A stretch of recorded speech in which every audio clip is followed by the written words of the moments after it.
Hello, mọi người đang xem khảo vấn này lại mà thuộc cần đăng khảo hấuช่อง Saga of Drama แทงโปรแกรมสองคันในก็จะเป็นวิดีโอสองอันเขาคาแลดออกมาในวันเมื่อไหร่เขาคาเตมาลัดนี่ลองตั้งหัวข้ออันมีชื่อว่าในอ่องเป้เลยอ่องเป้เจอตัวซาเลยเจอเมตตาในลองตั้งอันในมือปันพุทธพระเป็นเจ้านั้นพระเป็นเจ้าเขายำเจอเมตตาในเสียเลยอ่องเป้เจอตัวซามาในก็มีตั้งนำตั้งหลายวันเมื่อไหร่เขาคาเตเอาปืนปอดอันหนึ่งเสียเลยเตมาต่อแต่ใครในกับผู้ถอนยินเขาเจอใครหูใครยินอันนั้นก็เจออันเขาหูล็อกไล่ปุ่นตาตีเกิดจิตต่อซาอันออกมาตีตัวเขาค่ะเนื้อหัวข้อในเด้เนี่ยความน้ำมันติมีใบว่าเนี่ยเมตตาในอ่องเป้เลยลองหูไข่หาวแห้งเป็นสมว่าเขาคาเตอยู่เลยนากันดังกวนก็อันลีกูเลยสิเปิ้นเนื้อแผ่นลิ้นเนื้อล้อกาลงในก็เย้าเนี่ยลองตั้งอันนี้ก็มีมาอยู่ว่ามือปานพุทธพระเป็นเจ้านั้นมีใจก็หนึ่งชื่อห้องว่าใจอังคุลิมาลาเนี่ยมันใจในเป็นกวนก็อันยาสละมันหยอกแหลนลูกมาตีลูกน้องตะเปมันอันมีเจอขี้เกเฮตาเนื้อมันในใจอังคุลิมาลาในมืออันตั้งในเป็นกวนลูกเห็นก็หนึ่งสิแลเห็นลิแคนถึงตีฉาเขาในหักหอมแห้งนั่นแหละจังมีลูกเจออ่ำห้ามใจเนื้อมันสิแลจังมีเจอขี้เกเอตาจังมีเจอตัวซาตัวมันสิลาดเลียนตีฉามันว่าลักเก้ามีฉาลงมันในเย้ากำนั้นฉาลงมันในก็ย้อนเพราะว่าลูกน้องมันในมาลาดหลายๆปอกหลายๆกำเลยมันก็เลยยุ่มกว่าไว้เสียนั่นเนี่ยมันก็จังกะเจ้าอังคุลิมาลาเนี่ยก็อันลูกน้องมันมาเรียนว่าเก้านางมีมันในสิกะลาดเรียนที่อังคุลิมาลาว่าสังจือว่าเมื่อกว่าแลเฮียมสังจือว่าเมื่อกว่าเฮียมตายก้นเลยปากก็บ่ไหนเมื่อติเลยตั้งหมอสูงสุดว่าในสิแหละก็มันอังคุลิมาลาในก็มันก็ใครเฮ็ดก้อยกามันใครเฮ็ดในสิตาก็ในย้อนเพราะว่าฉามันในวันนั้นทั้งมันเลยในมันในใครเลยตั้งหมอใครเป็นก้นหูก้นหมอเลยมันจัง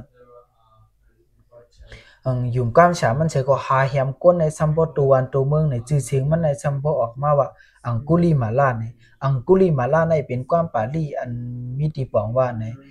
เอาเน็บมือก้นซอยเฮ็ดดงหมอกหอยคอในคันนะก็การสังเจอว่าที่ปองในพิษกันในก็ซื้ออันโอ้ยก็เขาผู้ทำยินเขาเจออันคู่ในก็อย่าลืมคอมเมนต์และอย่าลืมลาดปันนิดนึงคันนะเราในมันในแหมก้นกับตัววันตัวเมืองเห็นนั่นเอาในถึงมาวันหนึ่งในพระเป็นเจ้าเฮาในจังเอาตาติบมันเจ้าด้วยมาหันเนี่ยที่เลยปวดเขียวเราอังคุลิมาลานก็อันทุกข้าเหยียบยาขันเจออันเลยอยู่ที่นั่นตั้งเจอลำตัวสามโมหะอันหูตีดื่มตันเช่นนั้นมันก็จังมาตีเนเสียนตั้งอังคุลิมาลานันติมาเสียเลยกำนั้นเลิกกำเลยอังคุลิมาลาก็สมมาหันเมียนพุทธพระเป็นเจ้าเขาตึกไปมาตีเนเสียนตั้งนั้นเสียมันใจก็จังเน็ดลืบล้ำพระเป็นเจ้าเขาก็การล้ำก็คือก็อ่ำคึดมันจังห้องต่อพระเป็นเจ้าว่าเจ้าละหันกึดกวนแลในกำนั้นพระเป็นเจ้าเขาก็จังขึ้นตอบมาเลยเสียงอ่อนๆโน้นหวานว่าอังคุลิมาลาเขากึดเย้าในลองหาวแห้งเจอในเขาปล่อยพาเป็ดถึงเย้าในมีเมื่อก้อยเปิดกึดในกำนั้นอังคุลิมาลาก็ไหว้เสมันเลยยินขอความอันในกว่าเย้าเพราะว่าใน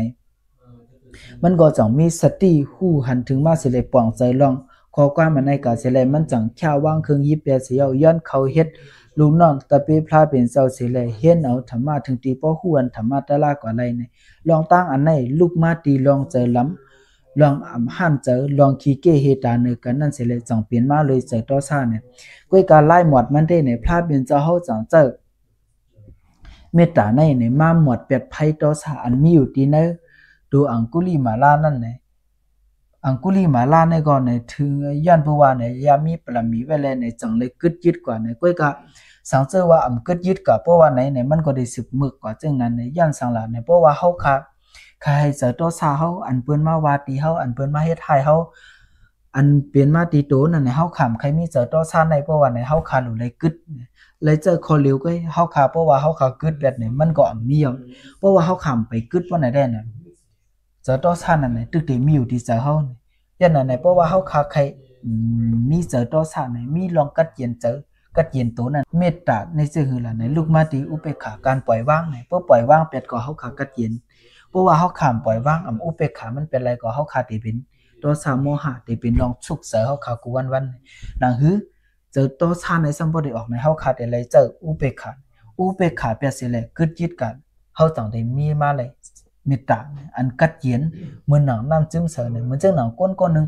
ออกข้าวตังมาเฮ้อเสียเลยเนี่ยมันมากึ่งกลางหันน้ำหัวกัดนั่นมากินเพราะว่าเนี่ยมันก็ได้กัดเย็นเจอเนี่ยก้นเขาก็มันนั้นสังเจอว่าเขาขามกึดดินน้ำบ่อนั่นเพื่อไหนเขาขาก็เต็มเลยกินน้ำกัดนั่นสังเจอว่าเขาขามกึดปล่อยว่างเป็ดเจอตัวสารมีอยู่ที่ตัวเขาขันนั่นเขาขาก็เตะเลยเลือดไม่กัดเฮ็ดนั่นก็ตัวจูแล้วลองตั้งอันนี้ได้ก่อนเนี่ยมันก็ได้สุดกับที่ไหนเนี่ยตอนด่าเนี่ยกำลังสุดในเนี่ยที่มีหัวข้ออันว่าในข้อความมีไว้ว่ามีเพอดีมึกเรื่องให้ถึงที่ว่าป้อตีตั้งจัดปานใหม่เจ้าเก่าไล่เนี่ยครับนั้นในข้อความหัวในมันบอกว่าในมันมีเนี่ยอีสังในเขานะอันตีห้างให้หรือสิลองตีตั้งขึ้นจัดปานใหม่ในแปลว่าก้นเฮาในมันเคยหมายถึงว่าในแปลว่าเฮาคันในตีห้างให้ก็คือตีมึกเรื่องก็อย่างในสังชื่อว่าเฮากึดยึดลงมึกเรื่องลองลีลองอาจังยอกเส้นนั้นสิเฮาคือขึ้นมาตีตั้งจัดปานใหม่ก็ไล่นะครับนะข้อหมาย2เครื่องยิบกึดไหลลองหาวแห้งเนี่ยก้อยกาจะเมตตาเต้เนี่ยกึดไหลเนี่ยเขาเครื่องยิบจักกะเครื่องยิบเนี่ยเครื่องอันเฮไพ่เจ้าไหนมันกึดไหลลองหาวแห้งฮะลองหาวแห้งในเจือเหือเนี่ยเหมือนเจ้าหนังฟังตึกกำผาปอก1ปอก2เจ้าไหนเนี่ยมันกึดไหลค่ะเนี่ยเป็นสว่าเฮาค่ะมีเครื่องหนักอันคึดกับอันยากะค่ะก็เยอะเพราะว่าเฮาค่ะเจอเมตตาในเนี่ยเฮาคาใครกึดกึดไหนมันเต็มกึดไหลเนี่ยยิงเฮาเจอเครื่องยิบกึดกับเกินเนี่ยยิงต่อสาล้อผ่าละมาเข้ากันนึงแค่นติออกมากันนั่น1ติเฮ็ดให้เปลี่ยนไพ่ต่อสากขึ้นมาแทงยันนั้นในข้อหมาย2ในจังว่าเนี่ยเครื่องยิบกึดไหลลองหาวแห้งเนี่ยก้อยกะเมตตาเต้เนี่ยกึดไหลนี่ก็ไม่หมาย3ลองออกเป้เจอตัวเจ้าก่อนได้ลองอย่าลือเสลองออกเป้เจอเปิ้นเนี่ยครับกำนำเนี่ยเฮาคาเนี่ยกะฮู้เจอเปิ้นก้อยเฮาคาตุ้ยหันเจอเปิ้นก้อยเฮาคาหมอตุ้ยหันเจอตัวเจ้าเก่าเฮาคากว่าตุ้ยเจอเปิ้นหลายเฮาคามุมมองด้วยเจอตัวเจ้าเก่าว่าเฮาเป็นหือเฮาคามีเจอเฮาคาหันถึงปุ่นสุนโตในถึงตีป้อมยักตุ้ยตีตัวเจ้าเก่าเฮาคายันเจอในเป็นอย่างสังเฮาคามเป้เจอตัวเจ้าเก่าก้อยกะสังเฮาสัมหามเปิ้นอยู่เจ้าไหนเนี่ยเพราะว่าเฮาคาไปเป้ตัวเจ้าเก่าในเนี่ยไปถูกลีหามเปิ้นเฮาขาหลุเลยเป้เจอดูเจ้าเก่าก่อนถึงดีเฮาขาหามเบิ่นถึงดีเฮาขากึดยิดเบิ่นจังได้ไล่เนี่ยมื้อหนังพระเบียนเจ้าในพระเบียนเจ้าในมันเจ้าฮูบเลยหยานสเปญยุตะฮู้หันเลยธรรมะตะละอันแจ่จังจึงเฉาอะไรมันจังกึดยิดเลยสัตวะเขามังเจอในอันไล่ทบทุกข่ายอยากขันใจเนี่ยย้อนว่ามันเจ้าเฮ็ดเลยปุ่นตาตัวมันจอนตั้งเลยมันเจ้าจังกึดเบิ่นไล่เจ้าไหนค่ะเขาขาดถูกลีวนอันได้เป็นข้อหมาย3ลองออกเป้เจอตัวเจ้าก่อนได้เป็นอันลองออกเป้เจอตัวเจ้าก่อนได้ลองหรือสิลองออกเป้เจอเปิ้นนะครับก็ไม่มาข้อหมาย4เฮาเรียกไล่เนี่ยมือป่วนมาไล่เนี่ยก้อยกะเฮาขาเรียกไล่จัดปานตั้งหน้าอันที่มาในไล่เนี่ยมื้อหนังอังกุลีมาล้านแปลว่าเฮ็ดมึกเฮ็ดเรื่องเนี่ยแหมก้นตายมันนำกากะเยามันได้กันแนวจะมองเจอขึ้นจำเนจัดปันอันป่นมานั่นอันถูกลีเรียกไล่เนี่ยอันถูกลีเฮ็ดในเป็นปัจจุบันเนี่ยอันดีลีไล่ทั้งในเป็นวันมื้อนานยันน่ะเนลองมือป่นมาในไปสำว่ามันเตห่างหายมื่นหือก็กะเยาเฮาขะถูกลีกะวนว่าเตกึดมันอันเฮากึดไหลเนี่ยจะลองมือป่นมาเนี่ยก้อยกะเป็นลองมื้อนานอันเฮาขาดที่มนต์มีอะไรก็จะมือป่นมากไว้กับเป็นมือนานยันเบิ่นนั้นในข้อหมาย4ในจังว่าเฮาเรียกลายมือป่นมาในก้อยกะเฮาเรียกลายวันมือนานไรก็หมายถึงมาข้อหมาย5อองเป้เจอตัวเจ้าเก่าในเป็นลอง